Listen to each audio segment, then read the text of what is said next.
one of my guiding principles is actually from a French composer who said, music is made up of the space between the notes. And I believe that very deeply because the space between the notes allows you to dwell in the moments of the music. And if you had too many notes in your room, too many things in your life, too many things going on, you can't hear the music anymore. Welcome, to another great episode of Believe Bolder, and it's a great space for entrepreneurs, dreamers, self-believers to come together, share their stories, share their dreams, and for those of us that believe in the dreams we create, well, that's us unlocking life differently. And here's what I've learned. Well, on the journey of unlocking life, it's really important to protect and to set up systems that allow our dreams to realize a life of their own, through your innovations. And so today's guest, I'm so tickled. Literally goosebumps, because I've been so tickled and waiting for this moment to share with all of you. Why? Because I found myself learning so much of the things they never taught us about what it is not only to create an idea and a branding, but how to create protections and give life to the brand we've built. And Karrie Weaver is with us today, a renowned attorney here in our nation. It's specializing and protecting dreamers' dreams and their innovations through patent protections, through copyright, through trademarks. In fact, Karrie Weaver has helped to make us together here today not only a safe space to meet each other through, but even spaces that are protected through branding of Believe Bolder itself. And so, welcome, Karrie. Thank you for joining us. Oh, thank you so much for having me, Scott. I'm just thrilled to be on your season 1. I'll never forget the chance I first met you, Karrie. I was in a beautiful Costa Rican vacation and sitting there in the lobby. The pouring rain was in front of me, so tropical. The setting was everything. And then there you are. And I'm like, what? And I learned so much, Karrie, in our very first visit that I knew I wanted to explore more together to share with all of our listeners, because I don't ever remember growing up, in the basic classes I took through the life I've lived so far, where they really focus on intellectual property rights and really focus on ways that allow us as innovators to create ideas that are protected. And so, Karrie, please, our podcast explores so much together, and at the core of it is believing boldly in the life we build. And so I just love that that's you as a person. You're out there supporting those dreamers, giving platforms and stages that brands have the opportunity to breathe life through. And so can I ask, Karrie, so somebody is setting up their own company, a podcast, really almost anything, right? Karrie, what is intellectual property first? What exactly is that? Sure. A lot of people have that question and they confuse it with the other kind of property with, I'm sure you're very familiar, real property, Yes. Right? Which is real estate and all of the houses and developments that go on to real estate, but intellectual property are the intangibles. So these are products of your creativity, products of your mind. And so these can be anything from your ideas for your branding to your secret sauce of how to make something work to developing innovations to produce new products. So it's a really broad term, but at its core, you've hit it right on the head. It's the output of your creativity. Would I fit in intellectual protection as an entrepreneur if I built a process and I built a structure that maybe, say, for example, I'm just playing with paintbrush ideas. What if I'm a licensed real estate professional that's building a team or built a team, but I've designed these methods that I've learned over the years of my own practice, and I've redesigned a process that I found for myself to unlock opportunities that I don't witness others doing, but it's because I was able to define some very specific steps that I take. Is that something that's considered intellectual protective right property? Would I want to Mm, protect that? that is a very interesting question. And there's been a lot of court cases about that as well, because some people gravitate to patent protection to try to protect methods. But patent protection is really not the right tool. So we think about intellectual property as a toolbox. And I could pull out my tools from my toolbox. And patents, it's very difficult to protect a method of doing business. Okay, so we might want to seek other methods of protecting that other than patent protection. But for Okay. sure, if you create written materials that describe your process, you may have copyright protection in that. Oh, so it's still protective, just protective through a different course of action. Exactly. See, Exactly. that's what, okay. I mean, Chat GPT is fun and all, but you don't learn. Because why? Because I think the system responds to the questions we ask. And look at, I asked you, Karrie, a specific question, and I didn't know we were heading down either path, to be honest. I thought it was trademark, and so I was already wrong. It wasn't that at all. It was copywriting Right. to And create the trademark. protection where a patent might get stuck in unlocking that through a yes.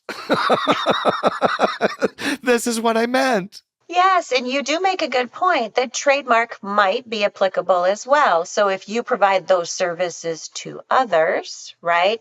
Now you're providing services. If you attach a brand to those services, now you're talking brands, now you're talking trademark protection. Oh, Karrie, my mind's traveling a little bit extra. I just went to the thought of, so please, under the spirit of real estate for just a minute, since we were there a moment ago, if I was a real estate team, the Anderson team LA, and I wanted to protect that brand, is that something protectable? Can I, if I'm a brand like a team, a real estate team that I've given a name to the brand and it might have part of my name in it, is that protective? Potentially. And the reason, here I am being the lawyer, so Thank raining on the you. party.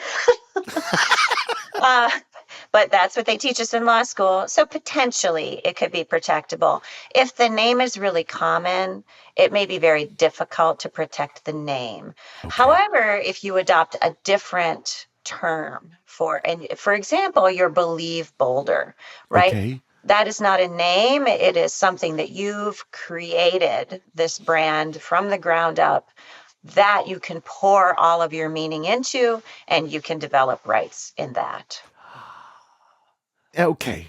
So, rights. When I think of rights, Karrie, and I think about protecting these great thoughts and ideas that are pioneered and imagined and brought to life, what am I doing with my rights? Karrie, as an entrepreneur, those listening to us, or a dreamer of some great idea, what's the value of the protection itself? What literally am I protecting, and what can I do with the protection?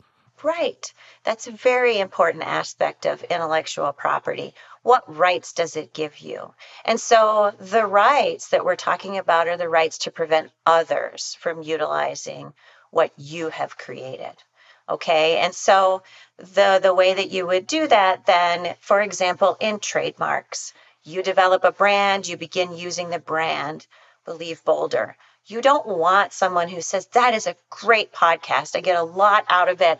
I want to be Believe Braver, right? Very close to Believe Bolder. And you say, hey, wait a minute. That's going to confuse people. You can't do that, right? And those are your rights to go and tell other people, no, you cannot infringe on my trademark rights. You're a little bit too close to my brand. Wow. So, and wow, the goose pimples just came back, Karrie, because I think this. I think if we're going to be bold as dreamers in the lives we're living, and then we're believers of the dreams, well, that's what we want. I absolutely want what you just said. I want to know that the more I pour into my business and my product and my idea, that it comes to its life, but I feel safe to do so. I did not realize. See what I tell you, you're going to love Karrie in your life. I sure do. Why? Because every time you get to visit with Karrie, you learn. Now, I didn't know that if somebody did believe Braver or something close to it, that there could be a potential infringement there and an opportunity to alleviate confusion to a public market for our brand. Wow. Karrie, this is exciting. And may I ask, please, when does somebody, so please, Karrie, I'll never forget. I was in, and this was before I met you, Karrie. God, I wish I would have met you years ago. Isn't that something, everybody? You meet gorgeous people in life, and then you're like, God, why didn't I get to have you in my life longer, earlier? I raised my hand for that statement for you, Karrie. So it was way back. Let's go back 2010. And well, I was getting creative and I was trying to think of an idea of how do I do something uniquely different. Well, when it came to financing real estate, we've closed like a purchase or a refinance transaction. And in my mind is what can I give to the consumer at closing that leaves a footprint, some extra life beyond just the transaction we did. And Karrie, that year I was visiting with my foster mom, and she was telling me that she was giving out photo books that year. That she was going to Walgreens to make photo books of great memories, and everybody was getting a custom crafted book. And I just thought that was super cool. Well, that was the year the iPad came out. So whatever year the iPad came out, that's the year we're talking about right now. And I say that on purpose because I went to a designer because I had this vision, Karrie, that it would be like a hardback book sitting on the coffee table. And I wanted to create not a photo book, but a document book of everything that happened in the transaction, but to place it in a functional order so that when you in life who needs a reference later in life, some piece that could live in there, you know what to go look for. When you sign a loan documents, they just stack them in the order they printed it. There is no order, and they just hand them to you, and there's your copy. And there's not much sense to it. And so I had this vision to bring sense to it. And it's odd that it hadn't been really done yet. And I went to go get it designed. And then somebody said, well, Scott, we got to do it in paperback. And I'm like, well, I don't want paperback. And they said, well, that way they can file it. And I'm like, oh, I don't want my book filed. I want it on the coffee table. And they said to me, Scott, people probably are not going to put their personal documents and financials on their coffee tables. Oh, well, Karrie. She said to me, the designer, she went to a function that weekend and she reaches out and she goes, Scott, I've come up with an idea. We should do a Swiss Army knife that has a little memory, a USB card that's part of it. And Scott, we can make your book digital. And you'll do a digital book that goes on the USB card and you hand out a Swiss Army knife. That's going to have a lot more class, more substance than a foreign, cheaply purchased memory card. Because I wanted to do a book and put a memory card with it. I wanted the paper book and a digital book, and that together was the master gift. She took away the book. Well, she was going to make it paperback. I took it away. So anyway, blah, blah, blah. I decided to get the thing programmed and make it digital to live on the iPad. I showed it to a bank, GMAC. They came to visit me at my office in Century City, and that was the day Suku is his name. He finished the creation and coding for it. I showed it to the bank. They went crazy for it. Karrie, her name is Zena. She goes, Scott, this is a product we would buy from you. I would patent that if I were you. And I had never thought of that. And I went for my first process of a patent protection, Karrie, and it was quite the process. A lot of back and forth and really trying to create protections. And that's when I learned, I learned a few things, Karrie. I learned that it's super great. I felt safer to explore my idea bolder in the space of real estate. And that's where I wanted to bring this idea through. And I spent a lot of money. Carrie, I spent a lot of money in protecting my crazy found idea in the dream that Zena said I should do. And I thought, oh, she's right. And then I said, it was just designed to be a thank you gift, not a product. But that day I saw a product all of a sudden through that invitation. So please, Carrie, how many patents that when somebody creates an idea actually issue versus how many actually get applied? And how do you decide which patents make sense to invest in applying for? Because mine never did really issue and I didn't follow it the whole way through. It was too much back and forth, and I was busy in mortgages. And I'm like, Scott Griffin, stay focused on the things you love. You love mortgages and real estate. You're not trying to be an ebook company. So I let that little fun vision go. But boy, I invested a lot. Can we explore that a little bit, Carrie, please, for those dreamers listening to us right now? Yes, patents are in my toolbox of tools. They are the most expensive of the tools, and they are long. It does take a very long time. So you will file a patent application. You'll spend a lot of time preparing the application. First of all, going back and forth with your attorney, back and forth, trying to fine tune the contours of the patent application. And then you get so excited, you get to filing day and you submit your patent application and you get your official looking receipt. And then you wait about 2 years. So that's reality, right? There's an incredible backlog at the patent office. It takes a very long time for them to even pick them up for examination. And then you're right, a lot of them, and I would say over 90% of the cases that I see get a first refusal. I mean, that's Oh, typical okay. because in the instances that I have gotten a first action that's approved it, I've said, geez, I should have asked for more. So you want to push the envelope a little. You want to try to see the broadest scope that you can get. And then you do a lot of waiting. And so every time you're going back and forth with the patent office is an investment of all of this time and energy trying to respond to the issues that they raise. It can take you a number of years. And so at the very, very beginning, when someone comes to me and says, I want a patent, my first question is, can you tell me why? What is your goal? What will you do with your patent?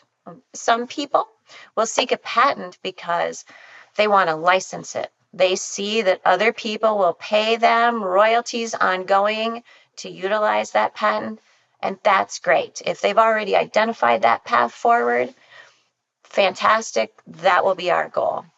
Others, they have the capacity to actually take it and manufacture the product themselves, and they want to sell it, and they feel like they can recoup all that investment through selling their product. That's great. We have our goal and we move forward. If you don't know, I'm going to start asking you some more questions because it is such an investment. And perhaps we protect those concepts in a different way if patent Hmm. protection is not a good investment for you. I love that so much, Carrie. You know why? I've learned that in life there's often multiple paths to travel through, and that's when you have a true advisor in your life versus just somebody working in a profession. Somebody working in a profession might just be, I don't want to say order taker or somebody that's just looking at the dollars they're earning. But every now and that's why I wanted you all to meet Carrie. Why? Because you meet these unicorns on the beautiful path you live on, and they're advisors, real advisors giving real advice that's valuable. And so, please, I really appreciate your authentic transparency, Carrie, in educating all of us today. And I love what you said. And for those of us that don't know, if we could we're on the spirit of trademark for a minute, not trademark, but patent rather. And on the patent, it's all about the scope. And you had mentioned being general. So, patent, of course, is the idea to protect your invention, your idea. But as Carrie, as you're expressing, scope is another word of defining what it is you've invented. And I think you mean broader means is that the more generic we can describe the scope, the more opportunity we can protect a force field around it. That the further you try to define a scope, the more people can access things around it. So the broader you make it, the more protective it is. Is that what that means? I don't want to put words in, and I'm not a licensed attorney. I've just had a path that I've been on that I knew it was time to meet beautiful to say hi to you. Yes, and that's what you're saying is correct. What we try to do when we first get the idea as a patent attorney, the first thing I want to do, besides hearing your story first and listening to your goals, the next thing I want to do is find out how does this fit into the puzzle. And the puzzle is the prior art. This is a term that we use to talk about what's all of the other innovation that's already out there, because that will constrain how you fit into the picture. So you cannot protect by patent what someone else has already done, because that would be unfair, right? So when a patent expires, for example, on a medication, then you can take a generic version of that medication because others can sell it. You don't want someone coming back in a year or two and repatenting that medication, and now all of a sudden you can't buy the generic version.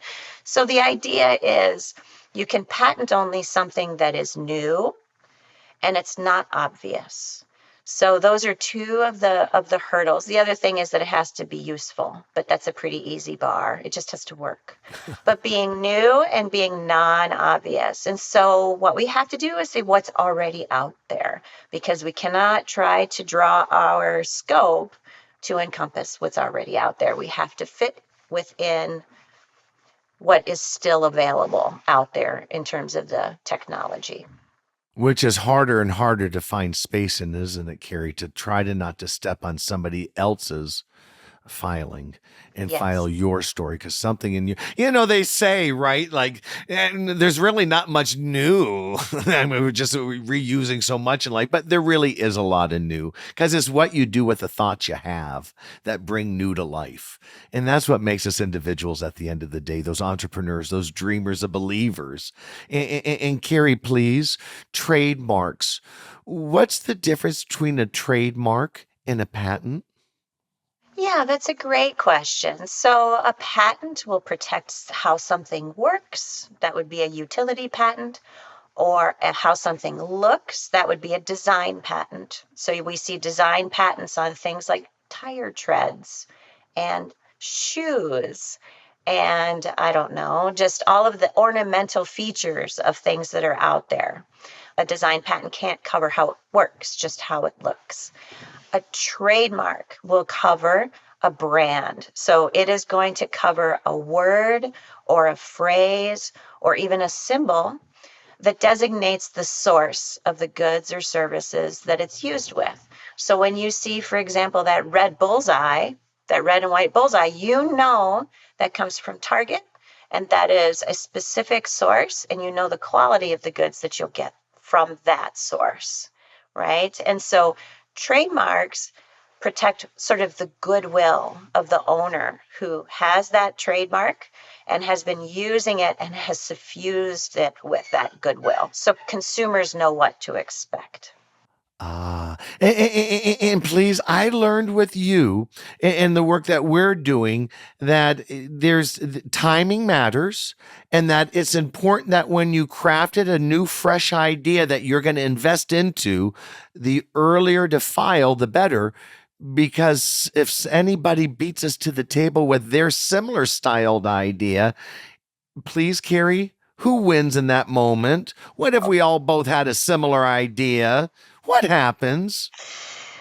Well, to be honest with you, maybe the lawyers win in those kind of scenarios, and neither party, because you're going to get into an argument, right? And that's why I try to keep my clients from out of those situations. So in the patent world, the first person to get to the patent office is going to win that initial race, but you could have arguments about whether or not they got the ideas illegally or under some nefarious circumstances from the other person. In trademarks, again, you can create trademark rights by using your mark in commerce, right? and you get those rights. But I think I've explained to you, it's like you take a giant wall map of the United States and you take a little box of red push pins and you say, okay, I made a sale in LA, I made a sale in San Diego, etc. And you put your pins into your map. And if you don't have a registration, your rights are where those red push pins are. When you get a federal trademark registration, all of a sudden, the whole country you have your rights in. So if you have a scenario where somebody's been out there using and they haven't filed for protection and you file for protection later, you're going to have a dispute between the two of you. I love learning, Karrie. It's so valuable because it's so great to be out there and then to become successful at what it is you love doing, letting passion lead you forward. But you're doing it sometimes naked, without protection. And life is fun sometimes to play naked in the rain, but I don't think playing naked with our entrepreneurial thoughts and great ideas and branding is a great idea. And I don't know how many are listening us right now and might be one of those folks that I'm speaking about without protection. Karrie, please.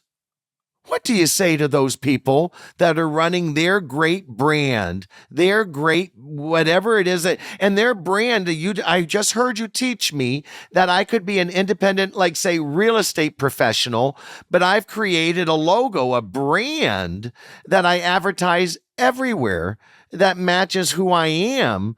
And that brand to me has market value because it's recognizable because I use it in business and commerce, but I don't have it protected. What do our listeners, this is Karrie. She's got something to share with you. I would say, please consult a trademark attorney and get your brand registered. It really is in your best interest if you do bump into someone out there who's similar to you, who confuses your consumers into thinking, is this Scott or is this somebody else? Right? And you don't want that to happen. You could lose business that way. Or worse yet, if it's an inferior product or service, it could make you look bad. Right? And all of that hard work in building your goodwill goes out the window. So, find a good trademark attorney, get your trademark registered. If you do inevitably bump against other people in the marketplace, your attorney can help you navigate those conversations. God, I love that so much. Why? Because, Karrie, we're in such a digital world. I mean, it used to be such a print world we lived in and has moved so much. I mean, okay, this phone needs to quit telling me on Sundays how much hours of a day I've spent on the bloody thing. That can't be true. We're on that thing a lot. And I think our brand, our logo that lives on our website, that we market so heavily with, deserves to be protected. When we protect our brand, you taught me there's a few things we need to do as we're in process. For our listeners, Karrie, what are some of the things so they've met with their attorney? I'm sure they've been guided by that attorney. If you haven't, that means you didn't call Karrie. Shame on you. but of course, as Karrie said, you call your trademark attorney. And they should guide you on this great question I'm asking. But I learned through Karrie, there's processes that we have to do as we move along the actual process with the trademark office. Sure. So, even before you even talk to your attorney, you can use that little TM that you see next to trademarks sometimes when you encounter a brand out in the marketplace. That little superscript TM, or maybe it's down in the bottom right corner. That is, we call it a bug, a TM bug. Put your TM bug on there. You do not have to be registered to be able to use that. And what it does is it tells everybody else in the whole wide world, hey, I have rights in this trademark, in this brand. You can use the TM with the words, and you can also use it with logos. So put that thing everywhere where you have a brand, even if you haven't talked to your trademark attorney. So that's rule number one. I always tell people, you can't use the circle R without a registration, but you can use that TM. That's amazing. Karrie, that's a gorgeous gift. And we all heard that. We should today, when you're done listening, you're gonna go into your systems and you're gonna update and put your TM next to your brand and logo facing by minimum. And then you're gonna go and protect it. And here's what I've learned. So please, you know, I think the biggest expense we really take on in life is the cost of inactivity. And that shows up for so many of us in so many ways. For us as entrepreneurs who are already operating in the business we believed we could be, we're already activators, we're doers, we're believers. And I'm glad you're tuned into us right now. We were meant to meet each other. This is the right space for you. But please allow me. It did not cost, it did not break my bank account. But I could only imagine what would happen to my bank account if somebody could piggyback and grab this brand that we're so much investing into, so that when you see it, you know it's Scott Griffin, you know it's part of the Believe Boulder family. And that for us is so valuable, because I think in a digital world and just the world we live in, trust is so valuable in being able to trust in your brand. And life is about perception. And it's not what always we perceive, but the people we want to meet and what they perceive. And when you're registered in your trademark, you're positioned differently than those in your industry that are not. You're a different level of professional. And I think it's the big things in life we notice, but oddly enough, it's the small things as well. And it's our consumer, it's our person we're wanting to meet that doesn't know us yet, that will get the opportunity to see you at a different level of professional. I wanted so much and so excited, Karrie, for you to join us, because here's something else I've learned. And Karrie, correct me if I'm correct. Just because we've become a licensed attorney in practice doesn't necessarily mean we become a registered patent attorney in practice. And that's a different level of focus that some attorneys get to become a part of. Not everybody's invited. And you gotta be a master of science, a master of math. You gotta have some extra special. Karrie has multiple levels of special in her life, but please, Karrie, can you share with me? Because I think it's important to know. Because most of us have a friend of a friend that's got an attorney that might give it advice.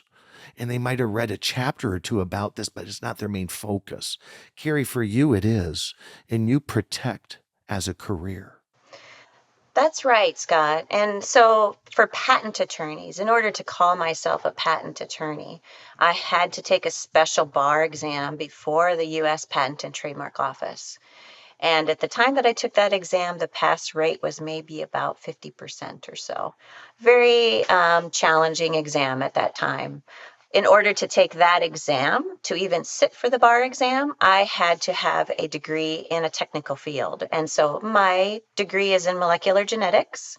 If you're not on their pre-approved list of acceptable and engineering, molecular genetics, biochemistry, those kinds of degrees, then you have to petition and you have to show them all of your coursework to show them that you are technically trained. So, and then you have to take and pass the patent bar, and then we get a registration number. And so our registration number is our sign that we have passed all of the rigors of the exam, as well as discipline, ethical issues as well. And we're subject to discipline, just like lawyers of a state bar. The patent office can also discipline us if we violate any of the rules. And so it imposes on us an extra level of care before the patent office. So not everyone can say they're a patent attorney, and you can check on patent attorney status just like you can check on people's state bar status. All of the individual units, the state governments and the patent office, they keep a list. So you can search and you can see if somebody's been disciplined or removed from the list. So that's important to know. And I think it's really important for patents because patents are highly technical. So you Yes. do want someone who can understand the technology and the law and apply them appropriately to your case. See, I said it earlier. Every now and then on the path of life, you meet these unicorns that have incredible gifts and talents that are passionately connected to who they are. This is Karrie. Karrie, I just adore you. I'm so grateful you're our attorney. Thank you so much for taking care of the people that enter your life. What I love about you is you're so authentic. You come from such a caring, trusting space. And I knew that the first day we met sitting in Costa Rica in that beautiful lobby.